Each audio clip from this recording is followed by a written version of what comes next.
yeah, as you saw, I have a positive pregnancy test. This is nuts.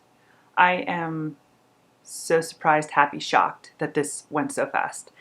If you've watched any of my other videos, you know it took us 21 months to get pregnant with Paul, and we got pregnant in, I believe this is only our third, maybe fourth try. So I'm so excited. It's still very, very early.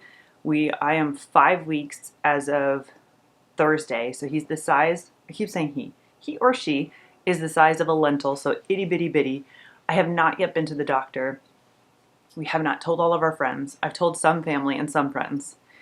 So I figured I'd start vlogging now, and then once all of our family knows, then I'll release this. So this will probably be little tidbits over the next couple weeks, I'm thinking.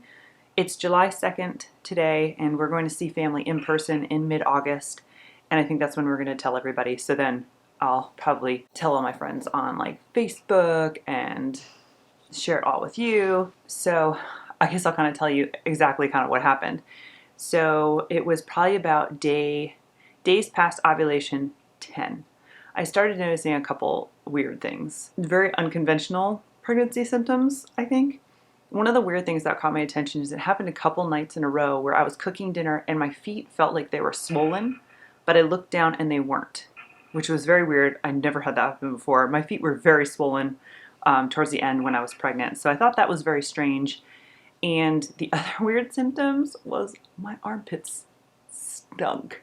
So when I got pregnant with Paul, before we knew we were pregnant, me and Matt kicked the aluminum deodorant thing and we went aluminum free. I think Matt smelled for like a week or something and he was fine. And I, at the time, didn't know I was pregnant.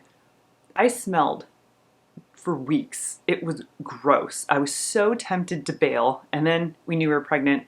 And I would say, honestly, it lasted for about 6 months. My armpits smelled on aluminum-free deodorant. I tried a whole bunch of different ones. I use Native now. I've been using them, I guess, for about a year and a half with no problem. So I haven't switched anything. I haven't even switched a new stick. And my armpits started smelling. It was very weird.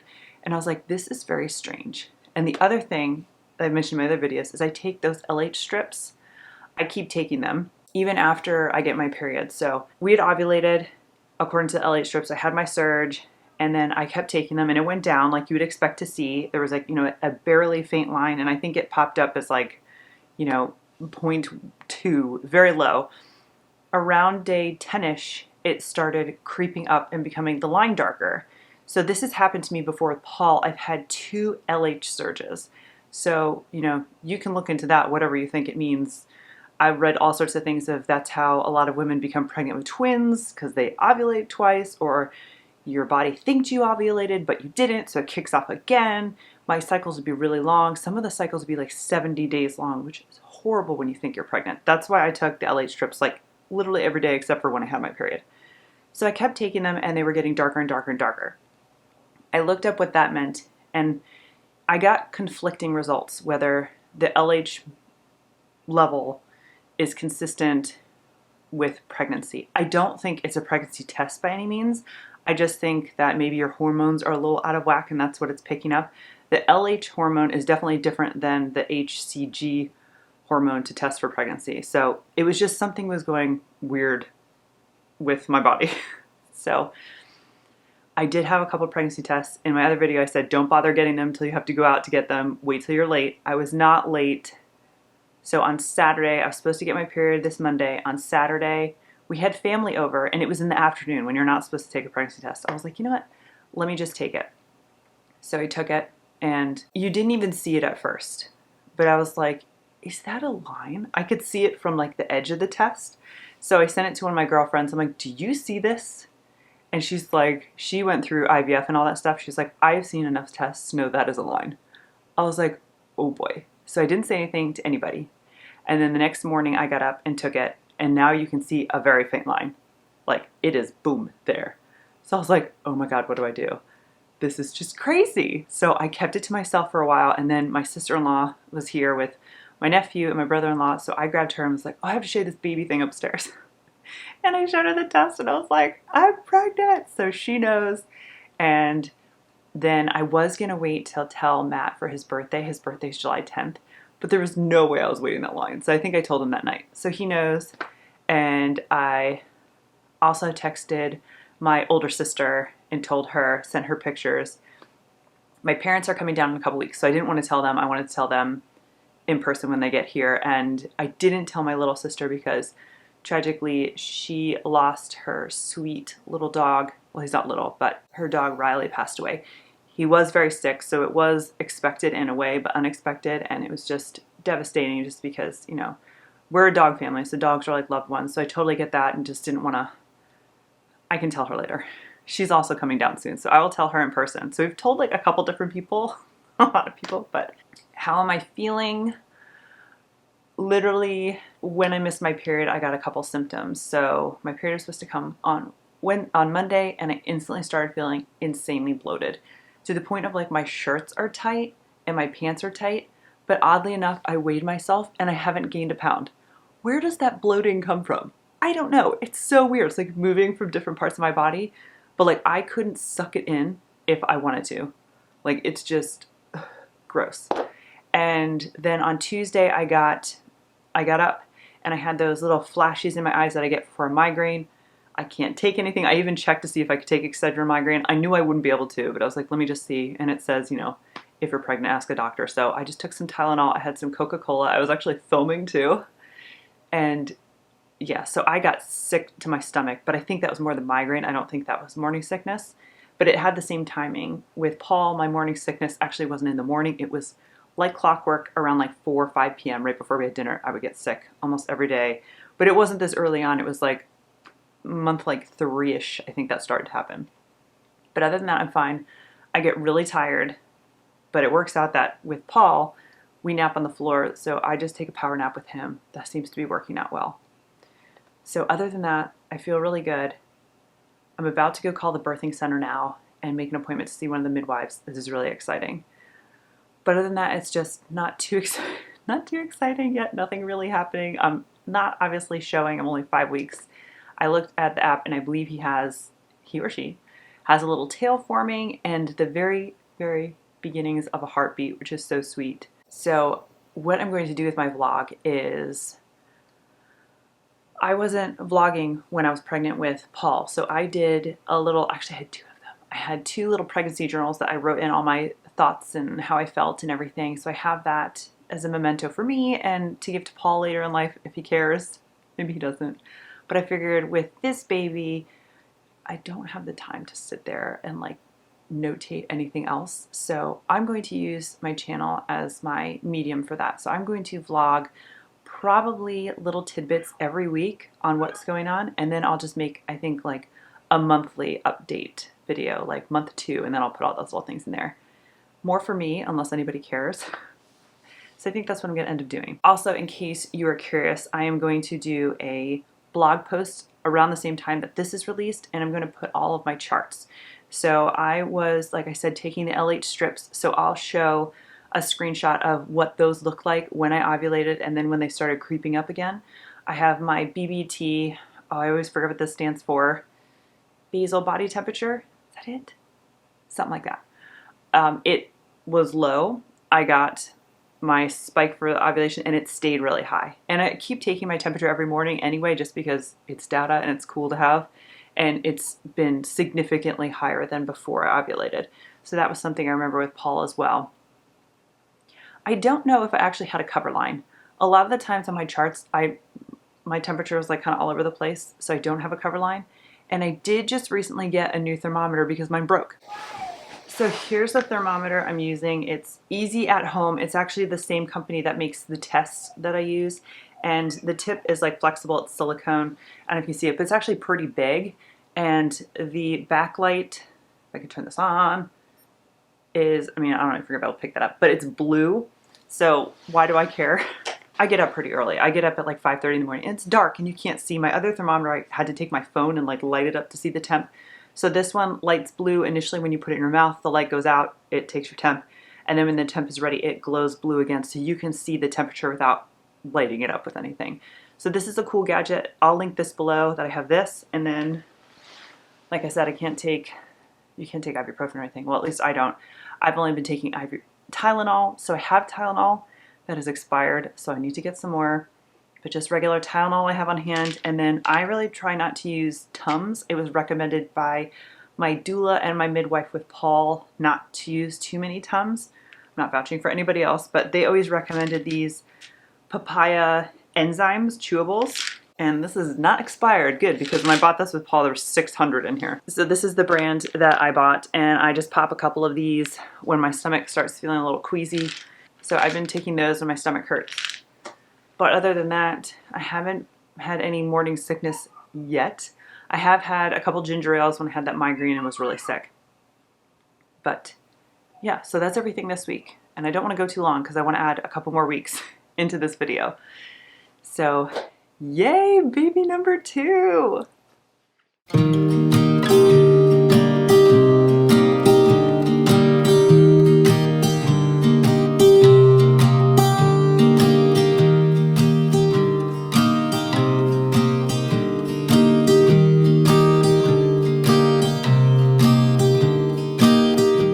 So we are officially week 6 and we have 237 days to go to this little baby comes. So this week he is, I keep saying he or she is the size of a chocolate chip, so still pretty small. And symptoms wise, just extremely bloated. I did have a day yesterday, I don't know if it was morning sickness or not. I woke up with a headache. I got sick twice. I was just super fatigued. I don't know if I actually got a little stomach bug or if that was morning sickness. But other than that, I feel completely fine. I'm just trying to drink all my water. I'm trying to not eat the things that you're not supposed to eat when you're pregnant and trying to remember that, keeping my caffeine low.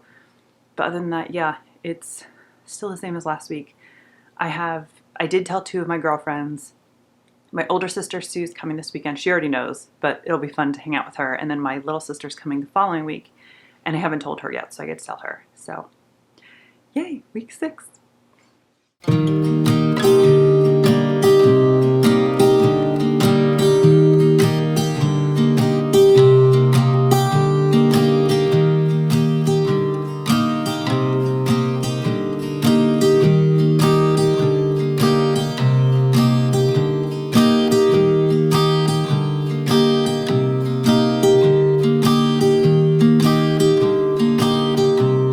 So I missed week 7 for a couple reasons. Number 1, my sister was in town and I just had a bunch of stuff to do, so I just got distracted. And the other big thing is starting week 7, it is now week 8, my morning sickness kicked in and it has been all day. This pregnancy has thrown me for a loop because I'm expecting what happened with Paul and it's completely not. I vividly remember I was looking through my journal. I found out I was pregnant June 1st with Paul and I didn't get morning sickness till August, and it was only like in the evenings. It really was not that bad. This was like week 7 hit me like a dump truck, and it was just feeling like poop all day long, getting nauseous, getting sick, being really miserable. And when my sister came this past weekend, I felt so bad because I literally was in the bathroom half the time and then trying not to move. So, and it was kind of just basically just adjusting, trying to figure out how to calm my nausea. And I apologize for talking with food in my mouth, but I have a peppermint in my mouth because that seems to be really working for me. Just the cheapo little spiral peppermints, I am popping those and it makes my nausea go away like that. So I'm eating those all the time. I'm trying to eat meals, and this is what I did with Paul too. Basically, like every hour to 2 hours, you have like a little micro meal of something. I have not been eating healthy at all. It's like carbs. I wake up and I have like a massive bagel trying to like get something in my stomach. Then I'm having like potato stuff. I always just want potatoes. That was the same with Paul. Like tater tots, just potatoes, like starch, I guess. I don't know. So I am not eating healthy. What I'm trying to do on days where I'm not super nauseous is I'm making a really healthy green smoothie for lunchtime, and then I'm making some tater tots. I eat the tater tots until my stomach doesn't hurt, and then I chase that with my smoothie. At least I'm getting some vegetables in. There was a couple days where I wasn't getting any fruits or vegetables because they just kind of like turn my stomach. So it's been a little bit of a struggle. It's been really hard with Paul. Last week, the napping gods aligned and Paul was taking like 3-hour naps. It was great. So I was able to just chill out on the couch and relax and calm down. What I haven't been doing is filming, editing, not necessarily paying bills, but like, you know, reconciling bills and stuff. Literally bills have just been coming in. I've just been paying them on my phone. So I have a massive amount of computer stuff to do now. I still don't feel completely great. I did get through is it 3? All 3 seasons of Virgin River on Netflix. Super cute. Highly recommend that if you haven't seen that show. But that was what I watched when I didn't feel like really good at all. So, but I feel like I'm slowly getting a handle of it. I know I need to keep eating. The peppermints help. I've been getting those like little sores on your tongue when you eat too much sugar. So I don't really want to be eating candy all day long if I can help it. So what I did get on Amazon are these acupuncture, like they look like cuffs. I don't really know too much about them except for they had like 20,000 reviews. They were not that expensive. I believe it was under $10. And they're supposed to put pressure points on your wrist and relieve nausea, even if it's like seasickness, or it specifically said in the review, morning sickness. And I read a bunch of reviews from women that said that they wear them and the nausea instantly goes away. So I'm hoping that that works and is not just some, you know, scam kind of thing. So that's coming today. I really hope that I can wear those and then I can ditch the peppermints and just keep eating micro healthy meals all day long. I also have not been cooking, so we've been getting like Chick-fil-A, pizza. We're going through a bunch of freezer meals I still have in the freezer, but they're like, it's in Virginia like 90 to 100 degrees, and we're having like tater tot casserole and like lasagna. I don't know. We're trying to make do. So I did make my appointment with the birth center. I had to move it a week because Matt is traveling for work, so he would miss that week. So it's not till mid-August. I don't really think anything exciting will be there. We probably will be able to hear the heartbeat, I'm guessing. We'll see. And then basically get our plan on talking to our midwife on what our plan for birth is, which if you've been here or watching my other videos, Paul, we had unexpectedly at home. We were going to go to a birth center, but had him at home. So I really liked it. That's actually what I wanted to do. And Matt, since he saw everything, was fine with that. So baby number 2, as long as I have a healthy pregnancy, we're going to shoot for having him right behind me. So just making sure we have all the supplies we need and all that stuff. The birth center give us like booklets and all sorts of wonderful resources. So I'll be doing that. I think in the near future, like I pointed out, my belly just exploded. So with Paul, I didn't show forever, and I felt like I went through this phase where I just felt like chubby, and I was with Paul at this time about 30 pounds heavier than I am now. So maybe that has something to do with it, or it's just baby number 2. But I look pregnant already, and I'm only 8 weeks, which I think is funny. So because of that, I was just going to go down to the basement and get my tub of pregnancy clothes. And well, it's not just pregnancy clothes, it's pregnancy things. Not the breastfeeding shirts, but just pregnancy shirts and stuff. So I might film that and we'll open up that little time capsule and see what's in there. I did pull a couple things already. I pulled I think they're called palazzo pants. I love these things. I just ordered another pair because I'm pretty sure I wore mine out. I wore them throughout my pregnancy and I wore them throughout my postpartum. They are amazing. You can wear them as PJs. You can wear them around the house. They do not cling to you whatsoever. And actually, I don't even think they're maternity wear. I think they're just yoga pants, but they have like this cuff that you can either fold down or pull over your belly. Amazing. So I ordered another pair of those. I found one, so I went down to the basement to hunt for those because I'm at the point where I just don't like stuff touching my belly. I am wearing my maternity underwear, which you have 2 choices to go under the belly or over the belly, and mine are under the belly, but like I said, I was 30 pounds heavier, and they're very loose and they keep falling down a lot. So I might be shopping for some new maternity underwear. I'm not quite sure. I might hound on Amazon and see what they have. But it's actually quite nice that I don't have to rebuy all this stuff. I have a lot of it from my first pregnancy, which is really cool. Bras wise, I actually have never stopped wearing my nursing bras. These are like Bravado or Bravo. I got them from Target and they were just insanely comfortable. I don't actually have any non-pregnancy nursing bras that fit me, so I just kept wearing them. So after we're done with this baby and I'm done nursing, I'm going to have to find bras and go through that whole adventure. Not one of my favorites. But talking about baby, and this is from the What to Expect When Expecting website. He is the size of a raspberry. I keep saying he. He or she is the size of raspberry. So this week, according to the app, little baby, and we've been calling him Ziggy for the zygote. I know, it's funny. So little baby Ziggy has lips, a nose, and eyelids. And it says that the little baby has webbed hands, feet, tiny little fingers and toes, and the tail is almost gone. So it looks more like a little micro baby with a massive head essentially. So that's exciting. So nothing exciting about me. It just says look for morning sickness. Yep, got it. So what else? I told you about the peppermints. I tried Tums. They were not helping at all. My papaya extracts were not helping at all. Ginger ale was like me. I am just, the ginger drops, I was eating so much of them, I'm just like gingered out. So that's why I really hope that these like cuffs work. I do have like the What to Expect When You're Expecting book. I think that's in my bin downstairs that I need to unearth. I did get this book online from Amazon from the Goodwill, so it's used. And it's 9 whole months, a week by week pregnancy nutrition guide with recipes. I thought this looked really cool.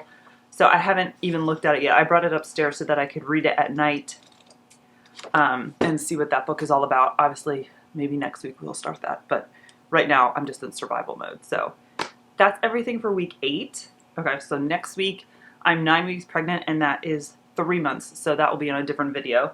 So that's everything I had for my first video announcing I'm pregnant and just doing, I think I only did 2 weeks of updates. So here's the 2 months, and we're starting 3 months. And I'm going to do a blog post with all of my stats, my BBT charts, my HCG tests as they were going up and what days past ovulation they were. And I'm not going to post that until, I'm not going to post this, and I'm not going to post that until mid-August, because we are telling my parents and Matt's parents in person, which really stinks. I've almost told my mother so many times, because every time I'm sick, I want to tell my mom that I'm sick, and I don't, because she doesn't know. So it's only July. It's July 23rd. So I have a whole nother month of not telling people. But once we tell them, I'm going to tell you guys on YouTube, and I'm just going to probably put it on Instagram and tell all our friends and family. So that will be exciting to get that out there, even though I have told pretty much all of my best friends at this point. So anyway, thank you so much for watching. And I hope something in here was interesting or helped you out. If you have any advice for me, please leave it below. I would love to hear it. And again, thank you so much for watching, and we'll see you next time. Bye.